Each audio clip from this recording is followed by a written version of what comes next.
Bismillahirrahmanirrahim. Assalamualaikum warahmatullahi wabarakatuh. Waalaikumsalam. Kali ini saya sedang berada di Universitas BSI, ini di kampus Yogyakarta. Dan sekali lagi saya tidak sendirian, saya bersama Om Sukron. Kamu bisa dipanggil Om apa? Ya saya sih tergantung sih Pak kondisinya. Bisa dipanggil Om, bisa dipanggil Mas, Bapak. Tergantung situasi dan kondisi. Situasi di mana dan dengan siapa itu. Oke.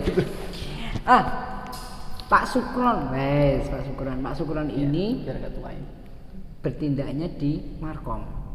Nah, tetapi selain di Jogja, dia juga ditugaskan di Purworejo. Nah, gimana nih kondisi untuk Markom di Jogja ini? Apa yang dikerjakan? Ya kalau untuk kegiatan marketing sih sebenarnya secara umum hampir sama deh Pak. Dari tiap tahun ke tahun mungkin paling ada beberapa inovasi baru di tiap tahunnya, tapi secara umum intinya kita yang pertama tetap kita salah satunya kunjungan ke sekolah-sekolah, kunjungan ke sekolah-sekolah. Jadi kita tetap terus menjalin hubungan baik dengan relasi sekolah-sekolah. Ya tujuannya untuk memperkenalkan kampus BSI kepada siswa-siswi yang lainnya jadi calon mahasiswa di BSI. Nah itu salah satunya. Yang kedua mungkin kita bisa mengadakan kegiatan-kegiatan nih, jadi kegiatan-kegiatan yang tentunya biasanya kita melibatkan dari para siswa, ya, baik siswa yang kelas 12, kelas 11 ataupun kelas 10. Nah untuk kegiatan yang sering kita ikuti ya salah satunya kegiatan pameran pendidikan ya Pak. Pameran pendidikan kan biasanya diadakan nih setiap tahun ya. Sekarang sudah hampir banyak nih sekolah-sekolah modelnya mereka mengadakan kegiatan pameran pendidikan. Jadi kadang masing-masing sekolah itu mengadakan sendiri-sendiri Bang. Jadi ada misalkan sekolah A dia mengadakan sendiri. Nah salah satunya tujuannya sih memang untuk memperkenalkan kepada siswa. Nah salah satunya kalau untuk yang SMK mereka biasanya mengundang dari perguruan tinggi atau di dunia usaha dan dunia kerja.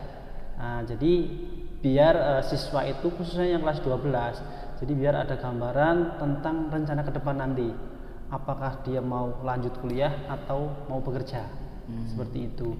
Nah kalau di SMA biasanya ya pamerannya untuk pameran pendidikan atau edufair seperti itu. Selain itu memang di sekolah mengadakan event seperti itu juga untuk akreditasi ya mungkin ya betul. Salah satunya itu masuk jadi kegiatan yang nantinya bisa jadi nilai ya mungkin ya nilai untuk akreditasi sekolah nantinya gitu. Dari sisi sekolah itu bermanfaat untuk mengenalkan siapa yang mau kerja nih, siapa yang mau kuliah silakan. Tapi dari sisi stakeholder mungkin ini misalnya mau kuliah di BSI misalnya atau ini kerja di tempat saya menerima nih gitu ya. Nah selama kurun waktu mungkin 3 bulan terakhir ini gimana saja yang sudah dikunjungi? Untuk selama 3 bulan terakhir ini kemarin beberapa sekolah kita udah berkunjung nih. Ada beberapa sekolah ada di wilayah DIY ya, ada di Kabupaten Kulon Progo ya, ada di Bantul, kemudian ada di Sleman.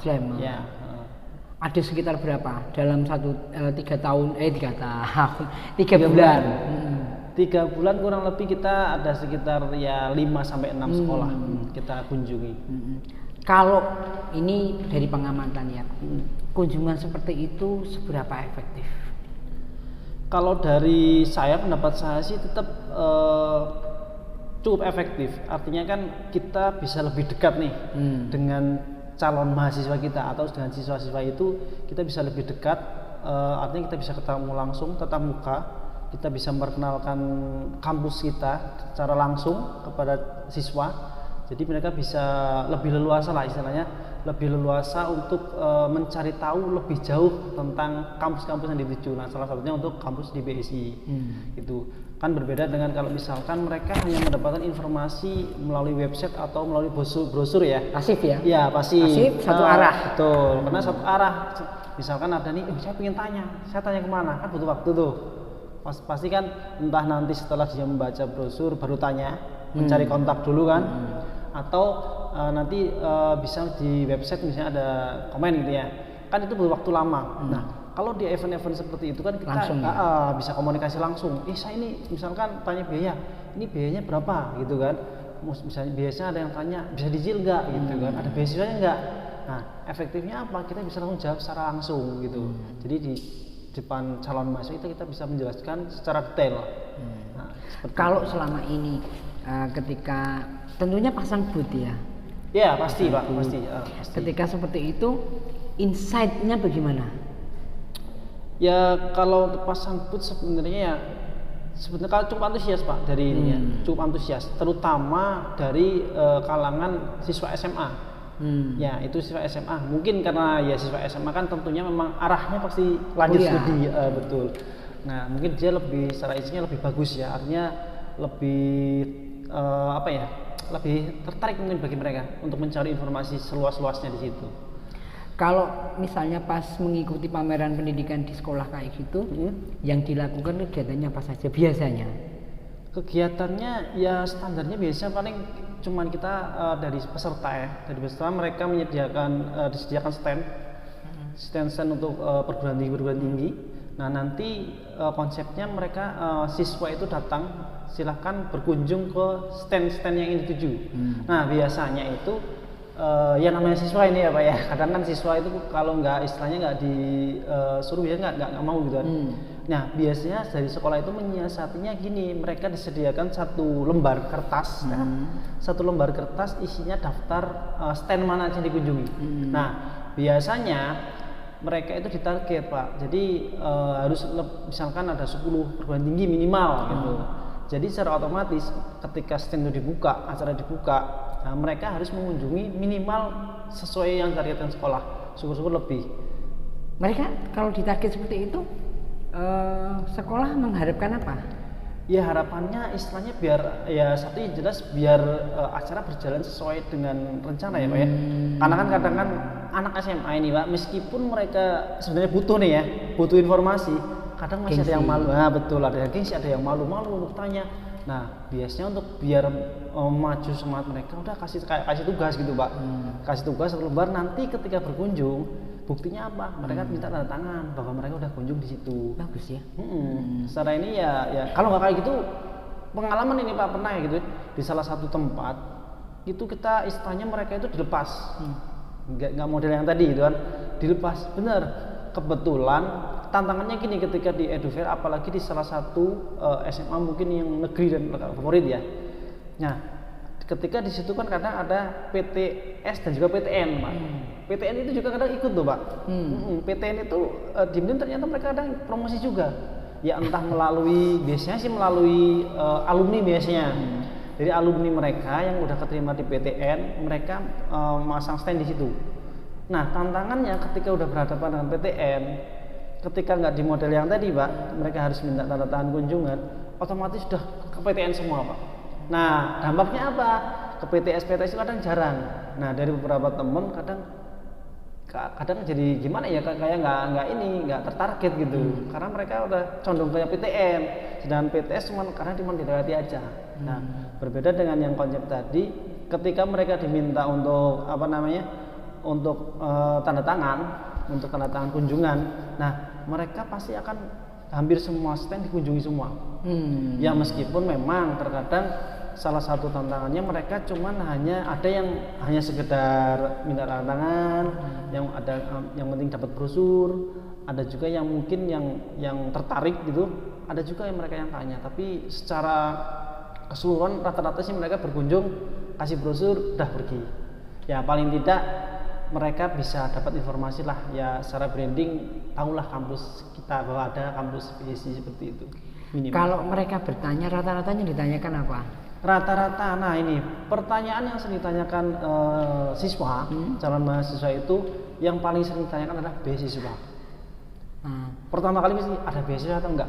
Itu pertama kali. Betul, itu hampir semua rata-rata. Ketika kuliah pasti yang pertama itu ditanyain beasiswa enggak? Dan itu lumrah ya? Ya mungkin ya pasti ya apa ya? Ya kan beasiswa kan macam-macam ya Pak ya. Ada yang jalurnya prestasi, ada yang mungkin karena keterbatasan ekonomi dan mereka ingin kuliah, mengambil jalur beasiswa dan sebagainya. Tapi bisa jadi juga beasiswa itu bukan masalah itu juga, tapi masalahnya kebanggaan. Ya, dapat betul, beasiswa. Betul sekali. Nah, itu salah berarti satu. yang dapat beasiswa pinter gitu. Nah, ada istilah prestis gitu ya. Ada prestis ketika diterima lewat jalur beasiswa. Nah, itu salah satu. Iya. Kalau pas itu cara lain untuk menarik minat mereka apa? Saya dengar kemarin ada yang lomba juga loh, apa itu? Lomba yang mana nih, Pak? Yang kita ngadakan apa? Lomba foto, Twibbons itu. Oh iya. Nah, itu salah satu inovasi aja. Jadi kita pingin salah satunya ya biar meramaikan acara itu. Biasanya kan kalau sekarang kan trennya semua kegiatan biasanya biar booming gitu kan. Setiap ada event mereka membuat satu Twibbon buat campaign gitu kan. Campaign acara tersebut gitu. Nah, dengan seperti itu kan nanti ketika mereka posting di sosial media mereka kan otomatis secara tidak langsung mereka mempromosikan. Iya. Ya. Selain mempromosikan acaranya, nah yang kedua kan pasti nama kampus kan kita akan ke bawah gitu, Pak. Dan itu iklan di mana-mana. Ya, betul. Gratis. Betul, gratis. Mereka ada misalnya ada 100 orang pasang ikutan itu Twibbon, kan otomatis bisa nantinya dampaknya ya, impactnya nanti bisa dari 100 orang yang pasang di IG mereka, nanti yang tahu kan bisa lebih berkali lipat. Iya, karena mereka kembang berkembang. Betul. Satu orang posting dia punya follower berapa, kembang lagi. Ya minimal secara branding kita dapat gitu. Berarti mereka diwajibkan hashtag juga. Ya, biasanya kan kalau untuk Twibbon pasti ada hashtagnya kan. Untuk campaignnya pasti ada hashtagnya apa. Ya, misalnya kalau di kita biasanya ada hashtag misalnya kuliah BSI aja gitu. Biasanya dapat hadiah apa biasanya? Kalau untuk hadiah sih sebenarnya kita nyediain hadiahnya berupa e-wallet ya, Pak. Oh. Ya, kalau sekarang kan semua serba digital gitu, Pak. Pembayaran digital. Jadi kita kasih e-wallet. Biasanya kita setiap event itu ada 5 pemenang kan. Setiap event lomba. Nah, kita ngobrol soal DCC nih. Kita kan di BSI ada DCC. Nah, DCC itu apa? Oh, DCC ya. DCC ini mungkin masih terdengar baru asing ya, belum familiar dengan istilah DCC. Setelah dia ngomong DCC, senyumnya beda. Iya, di DCC emang baru ini istilahnya program terbaru ini dari BSI, Pak Bambang. DCC yaitu singkatan dari Digital Creative Center. Digital Creative Center. Dari singkatannya mungkin teman-teman sudah sedikit banyak tahu lah. Digital Creative Center berarti digital, kreatif berarti intinya kreatif, center itu pusat itu. Berarti istilahnya ya pusat digital kreatif di situ. Digital kreatif di situ kan banyak sekali ya Pak Bambang. Kenapa ini ke flashback dulu ya ke awal dulu kenapa dibuat DCC. Sekarang kan yang namanya dunia digital berkembang sangat cepat sekali ya Pak Bambang ya. Makanya kayak misalkan kayak profesi di bidang digital pun sangat banyak. Bahkan pegiat-pegiat di bidang digital sangat banyak ya. Nah, berdasarkan peluang-peluang tersebut, nah, makanya dari BSI pingin ada sebuah wadah gitu ya, sebuah wadah dengan nama Digital Creative Center itu nantinya bisa menjadi pusat kreatif center di kampus gitu. Nanti bisa digunakan salah satunya nanti bisa untuk pengembangan siswa-siswi yang mau PKL gitu Pak. Pengen belajar. Ya, pengen belajar lebih itu kita nanti bisa di DCC atau mungkin dari masyarakat luas baik dari Karang Taruna atau organisasi manapun yang pengen belajar UMKM, nah pengen belajar tentang dunia digital, nah itu bisa nanti di DCC Pak Bambang. Jadi seperti itu secara konsep.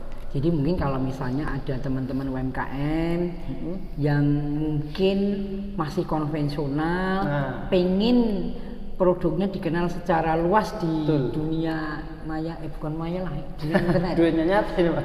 Dunia internet. Saya udah cari Ariel nggak ada masalahnya.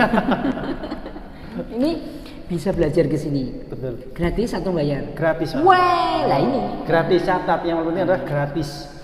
Kita nanti di JCC itu nanti kita ada program, nanti ada pelatihan, ada workshop. Nah, itu gratis. Kita sediakan mentor di situ. Nanti bisa istilahnya nggak cuma sekali, bisa berlanjut. Nah, buat siswa yang PKL, ini khusus yang siswa PKL nanti selain magang mereka istilah PKL di DCC, nanti mereka juga dapat pelatihan Pak Bambang. Jadi sebelum mereka terjun PKL, itu nanti dibekali dulu. Dibekali tentang materi-materi baik workshop seminar tentang dunia digital. Nah, misalkan trennya sekarang seperti apa, kemudian bagaimana misalkan untuk bisa bisa mendalami di bidang digital itu seperti apa, peluang-peluangnya seperti apa, nanti akan dipelajari di situ. Mereka akan belajar apa saja?